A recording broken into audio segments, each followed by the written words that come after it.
Hi friends, രണ്ടാം വർഷ higher secondary വിദ്യാർത്ഥികളുടെ business studies എന്ന വിഷയത്തിലെ രണ്ടാമത്തെ ചാപ്റ്ററായ പ്രിൻസിപ്പിൾസ് ഓഫ് മാനേജ്മെന്റ് എന്ന പാഠഭാഗമാണ് നമ്മൾ ഇന്ന് ഇവിടെ ചർച്ച ചെയ്യുന്നത്. കഴിഞ്ഞ ക്ലാസ്സിൽ നമ്മൾ what is principles of management, what are it's characteristics and what are its significance വളരെ ക്ലിയർ ആയിട്ട് മനസ്സിലാക്കിയിട്ടുണ്ട്. ഇനി നമ്മൾ പഠിക്കാനായിട്ട് പോകുന്നത് നമുക്ക് പറയാം പ്രിൻസിപ്പിൾസ് ഓഫ് മാനേജ്മെന്റിന്റെ ഇവല്യൂഷൻ പഠിക്കുന്ന സമയത്ത് ഒരു ക്ലാസിക്കൽ തിയറി ഓഫ് മാനേജ്മെന്റ് എന്നുള്ള തിയറി നമ്മൾ മനസ്സിലാക്കിയിട്ടുണ്ടായിരുന്നു. സോ ക്ലാസിക്കൽ തിയറി ഓഫ് മാനേജ്മെന്റിന്റെ ഉപജ്ഞാതാക്കളായിട്ട് അറിയപ്പെടുന്നത് പ്രധാനമായിട്ടും നമ്മുടെ രണ്ട് വ്യക്തികളാണ്. അതിലൊന്ന് ഫെഡറിക് വിൻസ്ലോ ടൈലർ എന്ന FW ടൈലറും അതുപോലെ തന്നെ ഹെൻറി ഫയോൾ എന്ന് പറഞ്ഞ രണ്ടാമത്തെ ചിന്തകൻ. Henri Fayol is known as father of modern management. ആധുനിക മാനേജ്മെന്റിന്റെ പിതാവായിട്ടാണ് നമ്മൾ ഹെൻറി ഫയോളിനെ അറിയപ്പെടുന്നത്. 1841 അദ്ദേഹം ജനിക്കുന്നത്. അപ്പൊ ബേസിക്കലി ഒരു മൈനിങ് എഞ്ചിനീയർ ആയിട്ടാണ് അദ്ദേഹത്തിന്റെ കരിയർ അദ്ദേഹം 1860 ആരംഭിക്കുന്നത്. ഏകദേശം 1918 ആ കാലയളവോളം അദ്ദേഹം ഈ ഒരു മൈനിങ് എഞ്ചിനീയറിംഗ് ഫീൽഡിൽ തുടരുകയും റിട്ടയർമെന്റിന് ശേഷം മാനേജ്മെന്റ് പ്രിൻസിപ്പിൾസും അതുപോലെ തന്നെ അതിന്റെ പ്രാക്ടീസുമായിട്ട് ബന്ധപ്പെട്ട് ഒരു ബുക്ക് പബ്ലിഷ് ചെയ്യുകയുണ്ടായി. That is general and industrial management എന്ന ടൈറ്റിലോടുകൂടി ഒരു പബ്ലിക്കേഷൻ അദ്ദേഹം ഈ ഒരു കാലയളവിൽ നടത്തുകയുണ്ടായി. നമുക്ക് ആ പബ്ലിക്കേഷനിലൂടെയാണ്, ആ ഒരു പുസ്തകത്തിലൂടെയാണ് തീർച്ചയായിട്ടും മാനേജ്മെന്റിന്റെ പ്രധാനപ്പെട്ട പ്രിൻസിപ്പിളുമായി ബന്ധപ്പെട്ട കാര്യങ്ങളൊക്കെ നമ്മൾ പഠിക്കുന്നത്. ഈ ഒരു പുസ്തകത്തിലൂടെ വന്നിട്ടുള്ള പ്രധാനപ്പെട്ട കോൺട്രിബ്യൂഷൻ എന്തൊക്കെയാണെന്ന് വെച്ചാൽ, ഒന്ന്, there is a class distinction between technical and managerial skill. അതായത് ടെക്നിക്കൽ പരമായിട്ടും അതുപോലെ തന്നെ മാനേജറിയൽ പരമായിട്ടുള്ള സ്കിൽസിന്റെ തമ്മിലുള്ള ഒരു വ്യത്യാസം അദ്ദേഹം ഈ ഒരു ഗ്രന്ഥത്തിലൂടെ വളരെ കൃത്യമായിട്ട് പറയുകയുണ്ടായി. അതുപോലെ രണ്ടാമതായിട്ട് പറഞ്ഞത്, he identified the various functions of management. മാനേജ്മെന്റിന്റെ പ്രധാനപ്പെട്ട ഒരുപാട് ഫങ്ഷൻസ് അദ്ദേഹം ഐഡന്റിഫൈ ചെയ്യുകയുണ്ടായി. മൂന്നാമതായിട്ട് പറഞ്ഞത്, he develop 14 principles of management. അടുത്തായിട്ട് നമ്മൾ പഠിക്കാനായിട്ട് പോകുന്നത് ഹെൻറി ഫയോളിന്റെ 14 പ്രിൻസിപ്പിൾസ് ഓഫ് മാനേജ്മെന്റിനെ കുറിച്ചാണ്.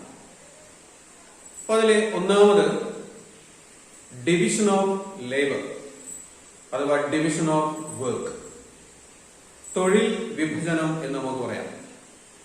അപ്പൊ നമുക്കറിയാം, according to Henri Fayol, the entire work of an organization should be divided and subdivided, and it is to be allotted to persons according to their skill and qualification എന്നാണ് പറയുന്നത്. നമ്മൾ ചെയ്യേണ്ട എല്ലാ ജോലികളെയും നമ്മൾ ഓരോ വ്യക്തിയുടെയും സ്കില്ലിന്റെയും കഴിവിന്റെയും അതുപോലെ തന്നെ അവരുടെ ക്വാളിഫിക്കേഷൻസിന്റെയും അടിസ്ഥാനപ്പെടുത്തി, യോഗ്യതയും അടിസ്ഥാനപ്പെടുത്തി വിവിധ വിഭാഗങ്ങളായി ഡിവൈഡ് ചെയ്ത് അലോട്ട് ചെയ്ത് കൊടുക്കുന്ന ഒരു സംവിധാനത്തെയാണ് അദ്ദേഹം ഈ ഒരു പ്രിൻസിപ്പിൾസിന്റെ അടിസ്ഥാനത്തിലായിട്ട് എക്സ്പ്ലെയിൻ ചെയ്യുന്നത്.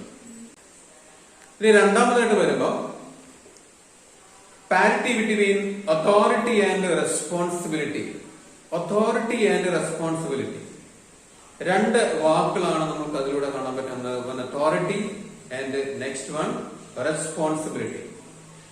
ഈ രണ്ട് കാര്യങ്ങളെ തമ്മിലുള്ള ഒരു പരസ്പര ബന്ധം എല്ലാ കാര്യത്തിലും ഉണ്ടായിരിക്കണം ഒരു മാനേജ്മെന്റിനെ സംബന്ധിച്ചിടത്തോളം, ഒരു ഓർഗനൈസേഷനെ സംബന്ധിച്ചിടത്തോളം എന്നാണ് ഫയോൾ പറഞ്ഞു വരുന്നത്. അപ്പൊ ഇതിന്റെ അടിസ്ഥാനത്തിൽ നമുക്കറിയാം, ഒരു അതോറിറ്റി എന്ന് പറയുന്നത് the right of superiors to get the exactness from their subordinates.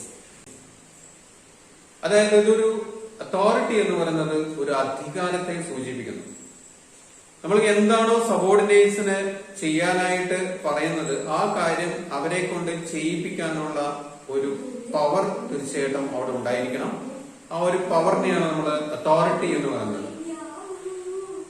രണ്ടാമതായിട്ട് പറയുന്നത് റെസ്പോൺസിബിലിറ്റിയാണ്, ഉത്തരവാദിത്തത്തെ കുറിച്ചാണ്. നമുക്ക് it is the responsibilities the obligation for the performance of worker. ഒരു കാര്യം ചെയ്തു തീർക്കാനുള്ള ഒരു കടമയാണ് ശരിക്കും പറഞ്ഞ ഒരു റെസ്പോൺസിബിലിറ്റി എന്ന് പറയുന്നത്. ഒന്നാമത് അധികാരം എന്ന് പറയുന്നത് ഒരു കൽപ്പന നൽകാനും അതനുസരിപ്പിക്കാനുള്ള ഒരു കഴിവാണെന്ന് പറയാം. അതുപോലെ റെസ്പോൺസിബിലിറ്റി എന്ന് പറയുന്നത് ഏതെങ്കിലും ഒരു ജോലി നിർവഹിക്കാനുള്ള ഒരു പ്രത്യേക തരത്തിലുള്ള ബാധ്യത എന്നുള്ള രീതിയിൽ പറയാം. ഈ രണ്ട് കാര്യങ്ങളും തമ്മിലുള്ള ഒരു തുലനം തീർച്ചയായിട്ടും ഒരു മാനേജ്മെന്റിന് ഉണ്ടായിരിക്കണം. അതായത് നമുക്കറിയാം, ഒരു ജോലി നിർവഹിക്കാനുള്ള ബാധ്യത എന്ന് പറയുന്നത് ജോലി നിർവഹണത്തിന് ഒരാളെ ചുമതലപ്പെടുത്തുന്നെങ്കിൽ തീർച്ചയായിട്ടും അത് നിർവഹിക്കുന്നതിന് വേണ്ടതായ ഒരു അധികാരവും അവിടെ നൽകിയിരിക്കണം. നമുക്ക് ഏതെങ്കിലും ഒരു ജോലി ചെയ്യുന്നതിന് തീർച്ചയായിട്ടും എന്ത് വേണം? ആ ജോലി ചെയ്യിക്കാനുള്ള ഒരു അധികാരം തീർച്ചയായിട്ടും അവിടെ ഉണ്ടായിരിക്കണം. ആ അധികാരം നൽകി കഴിഞ്ഞു കഴിഞ്ഞാൽ നമുക്കറിയാം തീർച്ചയായിട്ടും ആ അധികാരം ഒരു തരത്തിൽ ഒരു ഉത്തരവാദിത്വമായിട്ട് മാറാം. അധികാരം ഉണ്ടെങ്കിലേ തീർച്ചയായിട്ടും അവിടെ ഉത്തരവാദിത്വത്തിന്റെ പ്രസക്തി ഉള്ളൂ എന്ന് പറയാം. അപ്പൊ തീർച്ചയായിട്ടും നമുക്കറിയാം ഈ രണ്ട് കാര്യങ്ങൾ നമ്മൾ കമ്പയർ ചെയ്യുമ്പോൾ നമുക്ക് ഈ അതോറിറ്റി എന്ന് പറയുന്നത് ക്യാൻ ബി എക്സ്ചേഞ്ച്. നമുക്ക് ഒരാളിൽ നിന്ന് മറ്റൊരാളിലേക്ക് അതോറിറ്റി കൈമാറാം, അതോറിറ്റി അധികാരം കൈമാറാവുന്നതാണ്. എന്നാൽ the responsibility should not be exchanged.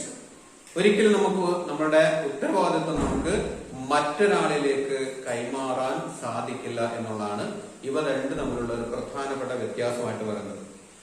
അപ്പൊ അധികാരം എവിടെയുണ്ടോ തീർച്ചയായിട്ടും അവിടെ റെസ്പോൺസിബിലിറ്റി ഉണ്ടായിരിക്കണം. അവ തമ്മിലുള്ള ഒരു തുലനം തീർച്ചയായിട്ടും ഉണ്ടായിരിക്കണം എന്നുള്ളതാണ് ഈ ഒരു പ്രിൻസിപ്പിളുമായി ബന്ധപ്പെട്ട് നമ്മുടെ എൻട്രി ഫയൽ പറയുന്നത്. ഓക്കെ, ഇനി മൂന്നാമത്തെ പ്രിൻസിപ്പിൾ അദ്ദേഹം പറയുന്നത് ഡിസിപ്ലിൻ, അച്ചടക്കം. എന്താണ് ഡിസിപ്ലിൻ എന്നതുകൊണ്ട് ഉദ്ദേശിക്കുന്നത് തീർച്ചയായിട്ടും നമുക്ക് പറയാം. ഇപ്പൊ discipline means obedience, the respect of authority and observation of rules and regulations of an enterprise.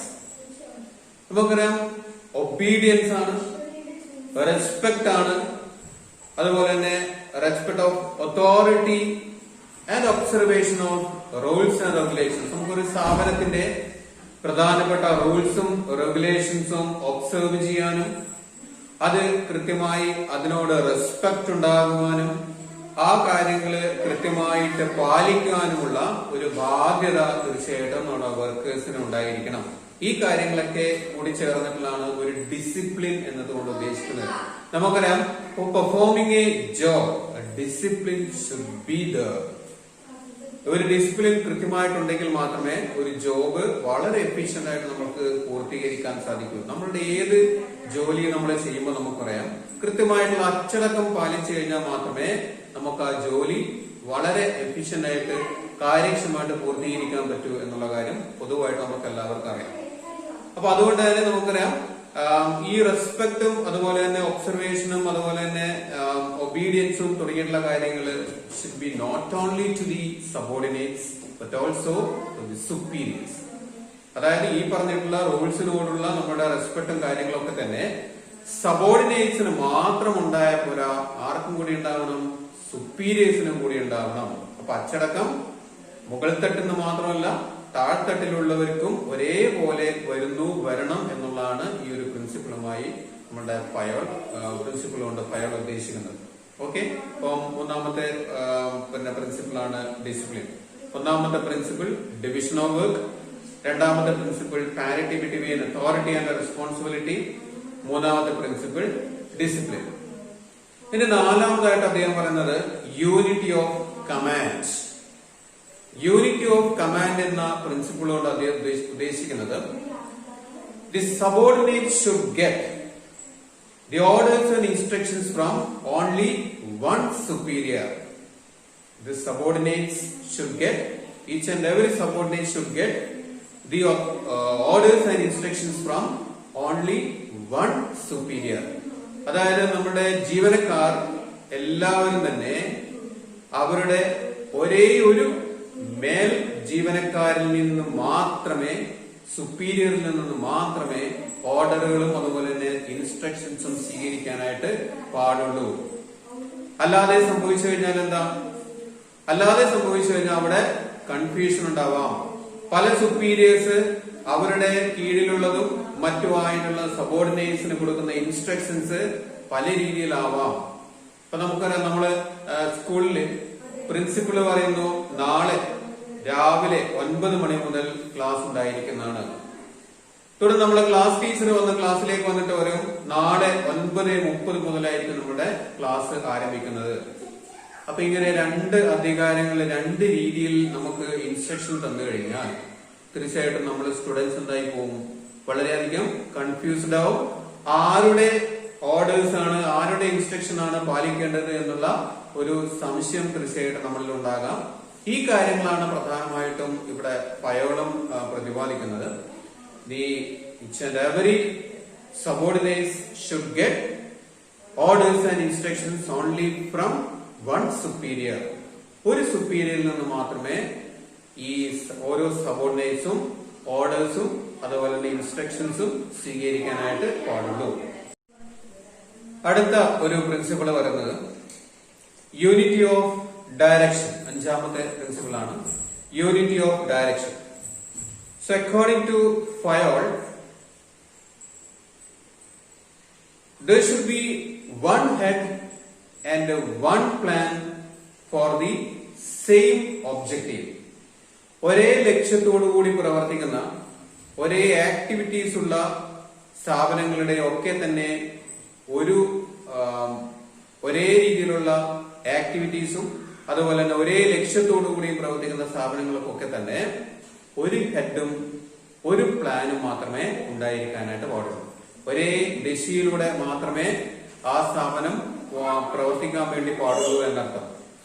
അതായത് വ്യത്യസ്ത രീതിയിലുള്ള പ്ലാനുകളും വ്യത്യസ്ത രീതിയിലുള്ള ഹെഡുകളും ഒരു സ്ഥാപനത്തിൽ ഉണ്ടായിരിക്കാൻ പാടില്ല എന്ന് പറയുന്നത്. ഉദാഹരണത്തിന് പറയുകയാണെങ്കിൽ ഒരു ഓർഗനൈസേഷൻ പ്രൊഡ്യൂസ് ചെയ്യുന്ന 2 പ്രോഡക്ട്സ് ആണ്. ഒന്ന് for example car manufacturing company and the other scooter.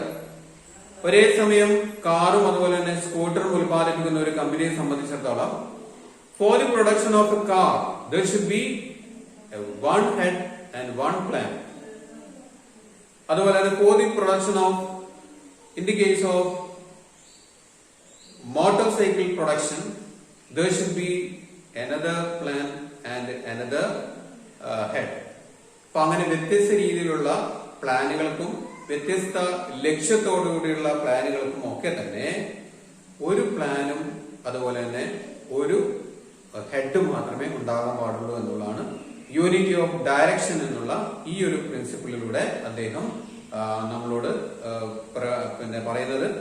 ഇപ്പൊ നമുക്കറിയാം, യൂണിറ്റി ഓഫ് കമാൻഡും യൂണിറ്റി ഓഫ് ഡയറക്ഷനും തമ്മിൽ ചെറിയൊരു സാദൃശ്യം അതുപോലെ തന്നെ സാദൃശ്യം പോലെ തന്നെ ഒരുപാട് വ്യത്യാസങ്ങൾ നമുക്ക് കാണാനായിട്ട് സാധിക്കും.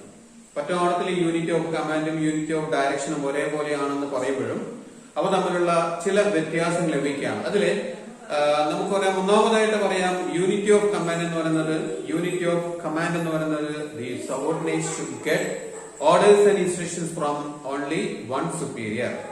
എന്നാൽ in the case of unity of direction there should be one head and one plan for the same objective. Okay, രണ്ടാമതായിട്ട് പറയുന്നത് the main aim of the unity of command is to avoid dual power. അതായത് ഒന്നിൽ കൂടുതൽ power, അധികാരങ്ങൾ ഉണ്ടാകാതിരിക്കാൻ വേണ്ടിയിട്ടാണ് പ്രധാനമായിട്ടും unity of command എന്നുള്ള പ്രിൻസിപ്പിൾ ഉണ്ടാക്കിയിരിക്കുന്നത്. എന്നാൽ in the case of unity of direction, it is the main aim of unity of direction is to avoid the dual activities. ഒരേ ലക്ഷ്യത്തോടുകൂടി പ്രവർത്തിക്കുന്ന സമയത്ത് പലതരത്തിലുള്ള ആക്ടിവിറ്റീസ് ഒരുമിച്ച് വരുന്നത് ഒഴിവാക്കാൻ വേണ്ടിയിട്ടാണ് യൂണിറ്റി ഓഫ് ഡയറക്ഷൻ നമ്മൾ കൊണ്ടുവരുന്നത്. ഇനി മൂന്നാമതായിട്ട് ഒരു വ്യത്യാസം എന്ന് പറയുന്നത് this unit of command always affects individual, particular ഇൻഡിവിജ്വലോ പെർട്ടിക്കുലർ വർക്കർ, ഒരു പ്രത്യേക വർക്കറുമായി ബന്ധപ്പെട്ടാണ് നമ്മൾ സാധാരണ യൂണിറ്റി ഓഫ് കമാൻഡ് പറയാറ്. അതായത് ഒരു വർക്കർ അയാൾ സ്വീകരിക്കുന്ന ആരിൽ നിന്ന് അയാൾ ഓർഡർ സ്വീകരിക്കണം എന്നുള്ള രീതിയിൽ പറയുന്നത് related to affects a particular worker. എന്നാൽ in the case of unity of direction it always affects the organization as a whole. ഒരു ഓർഗനൈസേഷൻ മുഴുവനായിട്ടുമാണ് പ്രധാനമായിട്ടും യൂണിറ്റി ഓഫ് ഡയറക്ഷന്റെ കേസിൽ നമ്മൾ ഡയറക്ഷൻ എന്നുള്ള ആ ഒരു കൺസെപ്റ്റ് പ്രധാനമായിട്ടും ബാധിക്കുന്നത് ഒരു ഓർഗനൈസേഷന്റെ മൊത്തത്തിലുള്ള പ്രവർത്തനങ്ങളെയാണെന്ന് അറിയാം. ഈ 2-3 വ്യത്യാസങ്ങളും കൂടെ യൂണിറ്റി ഓഫ് കമാൻഡും യൂണിറ്റി ഓഫ് ഡയറക്ഷനും തമ്മിലുണ്ട് എന്നുള്ള കാര്യം കൂടെ ഈ അവസരത്തിൽ മനസ്സിലാക്കുക.